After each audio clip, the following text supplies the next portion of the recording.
Now I want you to retell the story, The Ant and the Grasshopper. What happened at the beginning, in the middle, and the end? You should have 3 picture cards. These picture cards are all mixed up. They are not in the right order.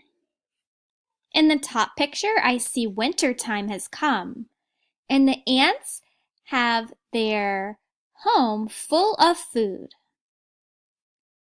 In the middle picture, I see the ant and the grasshopper are in the grassy meadow. They are talking to each other. The grasshopper is singing along, and the ant is getting ready to get to work. Next, in this picture, that grasshopper I see is still in the meadow singing a song. And all of the ants are working very hard collecting food for the winter. Which part of the story happened at the beginning? Which one happened in the middle? And which one happened at the end? Can you put the pictures in the right order?